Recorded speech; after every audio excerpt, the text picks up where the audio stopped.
Olá, caros acadêmicos, futuros matemáticos, tudo bem com vocês? Polo de Palmas, Porto Nacional, Araguatins. Estamos aqui novamente para trabalhar com vocês um pouquinho a respeito dos conceitos da computação, alguns conceitos básicos computacionais. Às vezes são alguns nomes complicadinhos, porque como são programas todos desenvolvidos, né, americanos praticamente, então muita coisa é em inglês, mas nada que vai trazer dificuldade para nós, ok?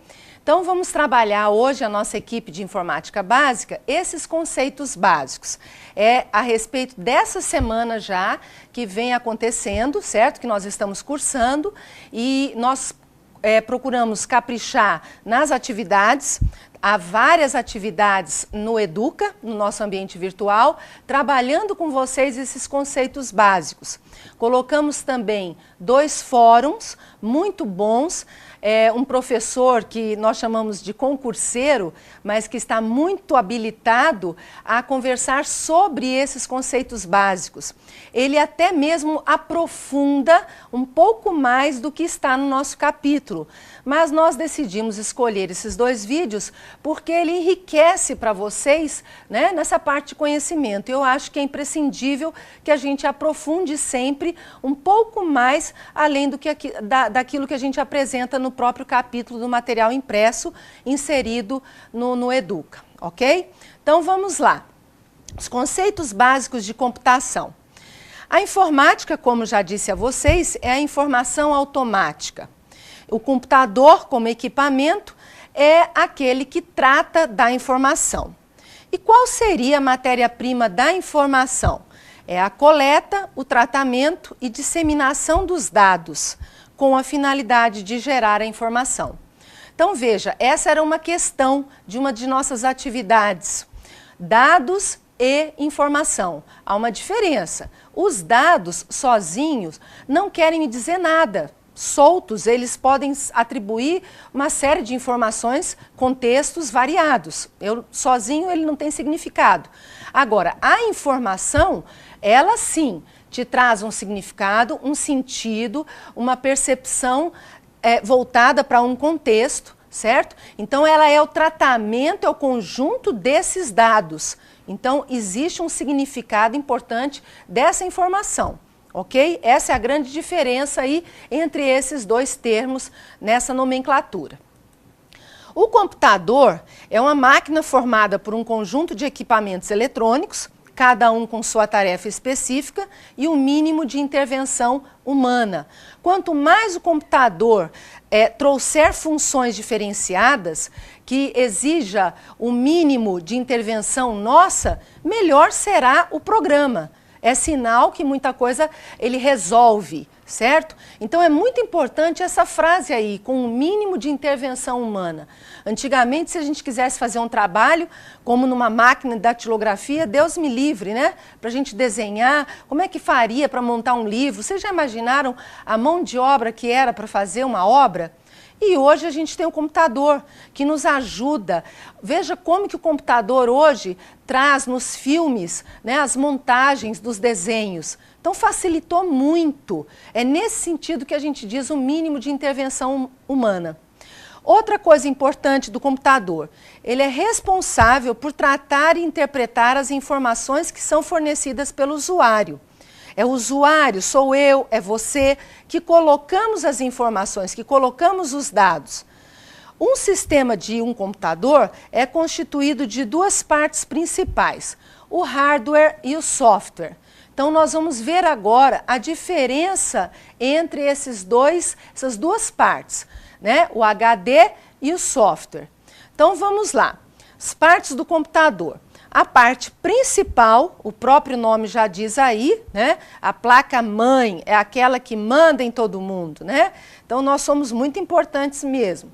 Então, vamos ver aí. É a responsável pela conexão do conjunto dos elementos essenciais do computador, o HD, ou os HD, hardwares. Então, a placa-mãe, ela traz toda a informação, todo o conjunto de elementos para fazer com que esse computador funcione. E o hardware ele é um equipamento periféricos de entrada. Quem são os periféricos de entrada? O teclado, o mouse, o scanner e o processador, também chamado de CPU, né? A unidade central de processamento. E os periféricos de saída, o monitor, que nos mostra, né, o que nós enxergamos, e a impressora, que tira as cópias que nós precisamos. E seus elementos físicos, todas as placas, todos os fios, todos os equipamentos que estão ligados a ele. Então, HD é o hard disk, são os discos rígidos, duros. Então, todo esse equipamento é esse nome complicadinho aí, certo? É bom que assim, ao mesmo tempo, nós vamos aprendendo um pouquinho de inglês também.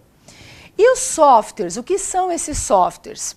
A memória do computador. Aí nós vamos ver também os softwares dentro dessa memória. A memória do computador é importantíssima e ela se divide em duas partes, memória ROM e memória RAM. O que quer dizer essa sigla ROM? Read Only Memory.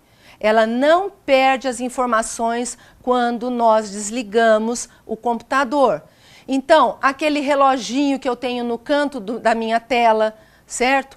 Então, há algumas informações que não se perdem quando nós desligamos. A disposição dos arquivos na área de trabalho, ou chamado desktop. Então, são partes que mesmo que eu desligue, eu não necessito salvar antes para desligar. Elas estão ali e são somente para leitura. Às vezes nós abrimos determinados arquivos que ele já abre uma outra janelinha e diz assim, somente para leitura. Isso quer dizer que você não tem condições de fazer alterações, de digitar novas informações naquele texto, ok? E a memória RAM, Random Access Memory. Ela, sim, permite cálculos, rascunhos, produções em geral. E tudo que você fizer nesse trabalho, né, você deve salvar. Então, se você não salva, muitas vezes o pessoal fala assim, poxa vida, mas cadê aquela informação que eu deixei aqui? Se você não salvar, você perde. Certo? Então, sempre, qual é o conselho que a gente dá?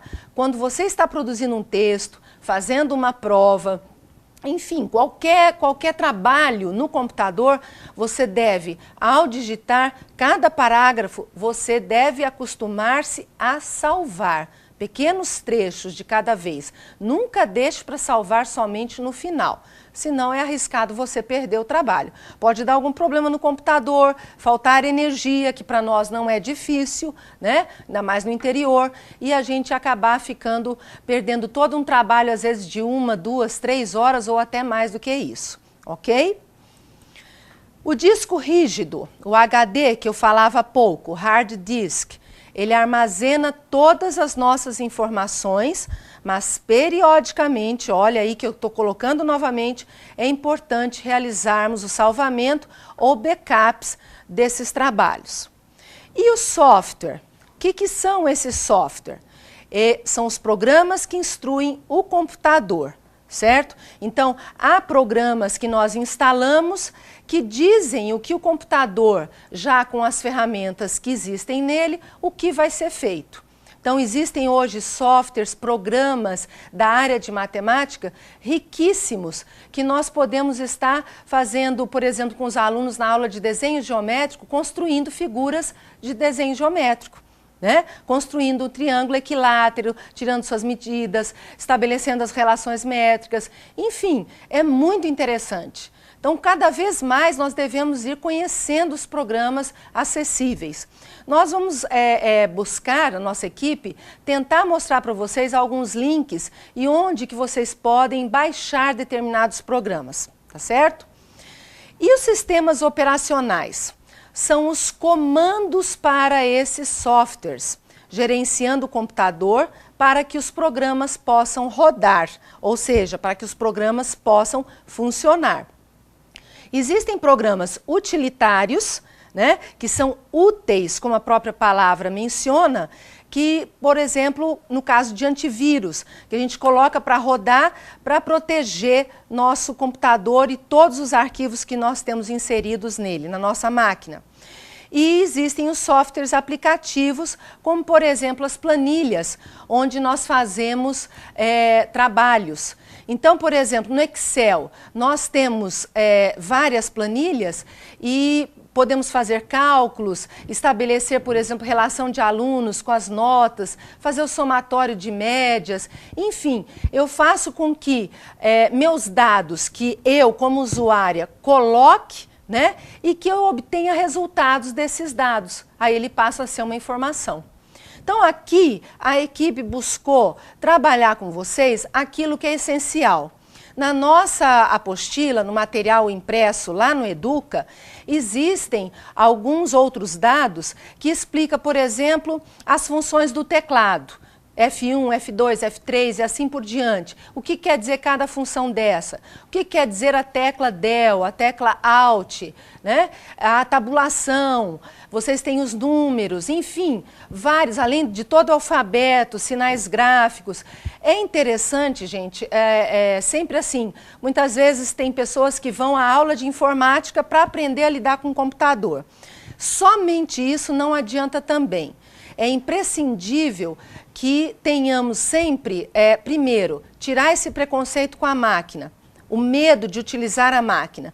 Quanto mais nós mexemos, lidamos, trabalhamos com essa máquina, mais nós aprendemos as suas possibilidades. Então esse é um conselho que a equipe deixa para vocês, a equipe de informática. Não só estudar, acompanhar nossas aulas, mas nos momentos vagos que vocês possam ter, procure realmente pesquisar, mexer, testar todas as partes, esse teclado, tudo que ele é possível. Quanto mais você vai abrindo, até hoje, por mais que eu mexa no computador, né, nos pacotes que são oferecidos para nós, hoje eu tenho o Office 10, tem uma série de ferramentas e das possibilidades que elas me trazem de construção, né? Quando nós vamos construir um PowerPoint, uma apresentação, tudo que é possível fazer, que desenhos eu posso colocar, como que eu coloco essas figuras, esses desenhos no PPT. Então, há uma série de ferramentas e de possibilidades. Quanto mais você mexer, mais você aprende. Né? Então não tenham medo, esse é o recado que a gente deixa aqui. Procurem aprender, porque daqui para frente, já eu digo isso, daqui para frente principalmente, mas já tem umas 2 a 3 décadas que a gente vem aprendendo muito com a máquina e nós precisamos dela dentro da tecnologia. E a educação hoje não existe mais sem a tecnologia. Um abraço a todos.